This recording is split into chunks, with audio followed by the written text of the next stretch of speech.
Friends, welcome back to the Gridside Property, Nick Pixel TV. I thought I'd share something with you. Last year, I had a really cool company send me some products that I should have been using already. Some I am and some I haven't, but I like to really use something before I make a video. And we had some setbacks last year that didn't allow us to get some of the water systems and things set up. But this year, we got some stuff run from our house temporarily until we get our septic system. And today, I just noticed something crazy that's happening. Look, this thing is bulging out like crazy. So water either got out around the jacket and the jacket can't support it and around it, or the pressure is too high. And what I'm gonna do is I'm gonna get a product out here because I know I have some stuff in here. The company, my buddy Chris, who sent me this stuff from RV Guard Store. And if you take these RVs out on the go, you wanna make sure that you have things to protect your RV. So RV Guards has a bunch of different electrical adapters for RVs, and we're going to do a video specific to that. This isn't even in relation to what I'm about to talk to you about, but I do have some stuff to do a video here that we're going to talk about in another video. This is what I'm looking for right here. This is what I need, and I should have hooked this up early. So my buddy RV Guard Store, make sure you guys check them out. If you have a camper, an RV, just trust me on this one, right? So we're going to take this and we're definitely going to hook this up ASAP today. Let me show you something happened here. The sun was out. It's been 80s, 90s degrees here in Western PA. And I just noticed something. I don't know if it's the hose, the water pressure, but we're hooked the RV straight to our, dang near our wellhead. So coming out of our pressure tank, which a pressure tank is typically going to regulate between 40 and 60 PSI. But on a hot day, you know how that goes. The hose gets weak and I have another hose to replace it. And we're going to do that anyway. And I'm glad that this happened here and I was able to catch it in time. But it could be a pressure thing and it could be just a bad hose. But this is something you're going to want to have. This is a pressure regulator. They don't have too much information on the front of the package, but you can see how nice their products are. Welcome aboard, RV Guard. My kid will like that photo. And he's 2.5 years old, but this is a very nice lead-free RV Guard. Look at that, stamped right in the material. They've been selling products in the US since 1996, I believe. But this is something that we're gonna wanna see our PSI. But what you're gonna wanna do, as you can see, there's a plus and a minus, and you can turn this screw here to adjust your pressure to make sure that you just have enough pressure coming into your RV. You can also get water flow control valves if you want to limit your flow, and that's going to be in an upcoming video for what we're doing as a temporary solution for us. But I think a lot of people go through this. I would definitely have one of these on your RV almost at all times. You can plug this right in on the outside of it and adjust it, and then make sure your input water ain't going to help your hose coming to the RV.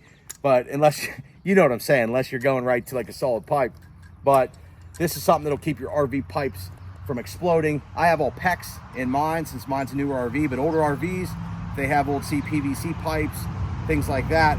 You could blow out your water pipes, come out here and you have a mess. I shut my water off every time I leave for right now, so it's not a big deal, but I'm glad we caught this today. Water pressure regulator from RV Guard. You can get them on Amazon. I'll link it up. Buy one of these. I'm telling you, I should have did this a long time ago. Let me show you what happened. So if you take a look at this today, right now we have high iron in our water and we're gonna solve that. We have another product that's gonna solve that for us. But right now I just did a little canister filter come out, and I relieved the pressure already on this, but look, this thing is bulging out like crazy. So water either got out around the jacket and the jacket can't support it and around it, or the pressure is too high coming out of the well system and pumped up. But we needed water temporarily, so there's about 6 spots like this up the hose right to the RV. Nothing's damaged in the RV so far, but what we're gonna do is we're gonna disconnect the hose and we're gonna put this water pressure regulator, change the hose out, and then I'll show you how to adjust this, and let's just see what our pressure comes up to. I think for right now, I could actually screw this right into the side of the RV, but I think for right now, I'm just gonna set this right here just for the test today. So let's get this done. And they also have different size adapters, and everything's ready to go, and you've got a screen filter and a rubber seal in there, so that's nice. Let's get this changed out. Now right here, I have this filter and I have the water off right now, so I'm gonna pull this out, and I'm gonna guess that it was a problem with the hose, but let's just see what the threads look like here, and then we'll I don't really want to damage the filter. I shouldn't. It doesn't look like there's much in there. you're going to want to put this, I'm going to make a nice little PEX setup out of this, but out of curiosity, water pressure wise, I should be sitting like 60 and 40, somewhere in that range. So we're just going to spin this around, try to get it snug, and I'm going to change that hose out. So we'll connect this up. We're gonna get rid of the iron here in the next few days, but out of curiosity, this hose was probably toast. And it's like it's separated. I don't know what could have happened there. There ain't no warranty on these. And of course, for a water grade hose, you pay the most amount of money for them. We gotta get the water situation straightened out here. It's like the water's stuck in between from the heat of the hose. Whoa. Let's see what our water pressure is sitting at. We're not leaking here. You can see the gauge going up right now. Shouldn't go much up past 60, but we don't need that much.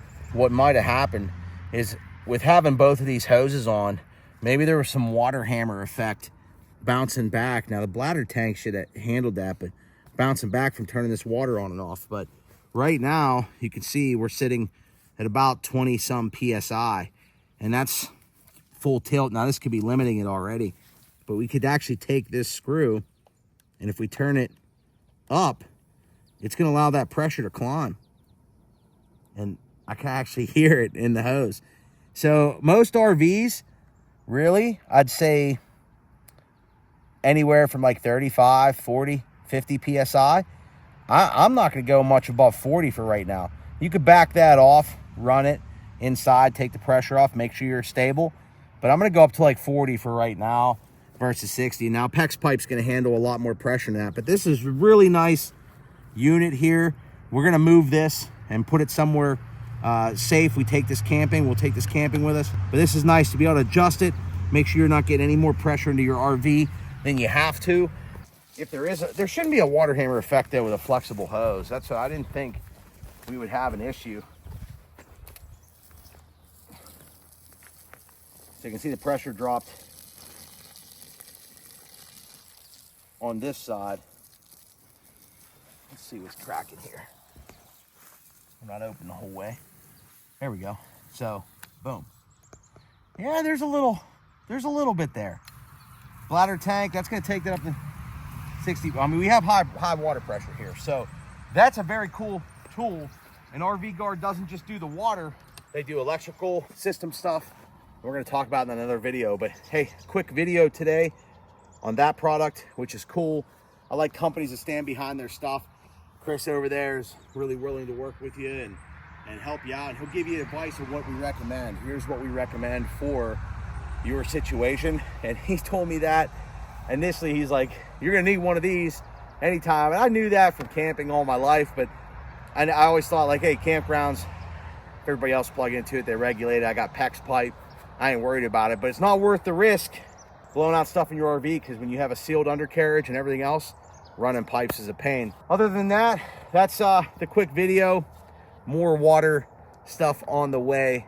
We have to get rid of iron, run pipes from the well. We're just getting started. So I got to burn some stuff. We got that problem solved with the water for the time being, with the water pressure.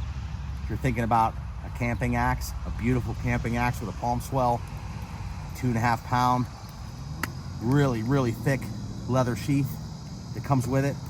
Razor sharp to the point where, like, I think 3 or 4 people have cut themselves on this. Fireworks. This is a beautiful forest axe from CastermanAxes.com. Make sure you guys check him out. But this thing's a machine. 2.5 pounds.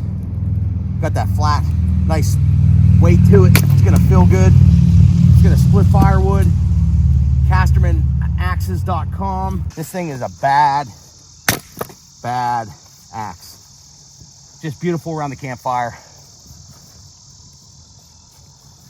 We'll do more on this here soon. We need to get up on that hillside, put this little baby to work, golf with it, whatever you want to do.